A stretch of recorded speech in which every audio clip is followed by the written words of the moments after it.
করা হয়েছে নাকি? হত্যা করা হয়েছে আমার বোনকে। আধা ঘন্টা আগে আমার বোনের স্বামীর সাথে কথা বলছি যে কুরবানের ছাগলের জন্য আমার বোনকে নির্যাতন করছে। 45,000 টাকা দিয়ে ফ্রিজ কিনে দিচ্ছে আমার আম্মু ছাগলের বদল।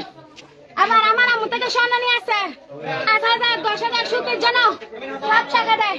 শুধু মেয়ে সুখের জন্য আমরা 4 বোন 4 বোন সুখে নাই। ও সুখে নাই যে সেজন্য আমার মা ওকে রেখে আমাদেরকে দেখতে হয় না। এখন আমার স্বর্ণ আনছে বন্ধক দেওয়ার জন্য। বাবা খাইছে গাড়ির ড্রাইভারে কোম্পানি বান্ধি রাখতেছে।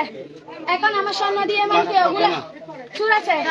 তারপর কালকে 50,000 টাকা আনছে ইয়ার থেকে রুম থেকে। ওগুলা এনে ওর আম্মু স্বর্ণ বাঁধাইছে তখন আমরা তো জানি না। ওগুলা চুরা দিছে আমার গুলা চুরাই দেয় না। আমার বোন বলতেছে তোমার মার গুলা চুরাই দাও। আমার বোনের গুলা কেন চুরাই দাও না? 10,000 টাকা বন্ধক দিছে। প্রথমে 8,000 টাকা আনছে। তারপর আনছে যে 2,000 টাকা। এটা 12 করে ছিল। 12 করতে ফার্নিচার গুলো আনতে পারতেছে না। আপনারা কি মনে করেন এখন ওনাকে কি হত্যা করা হয়েছে নাকি? হত্যা করা হয়েছে আমার বোনকে। আধা ঘন্টা আগে আমার বোনের স্বামীর সাথে কথা বলছি যে আমার স্বর্ণগুলো চুরাই দেবো না। বলতেছি যে ঈদের 10 দিন পরে আমি চুরাই দেবো। আমি বলছি যে আমার তো পরে ছেলে আমার স্বামীও তো পরে ছেলে। তোমার সংসারটা এমনি টলো টলো করে আমার সংসারটা নষ্ট করিও না বলতেছিল। আপু একজন মানুষ আচ্ছা আচ্ছা করে ভাই।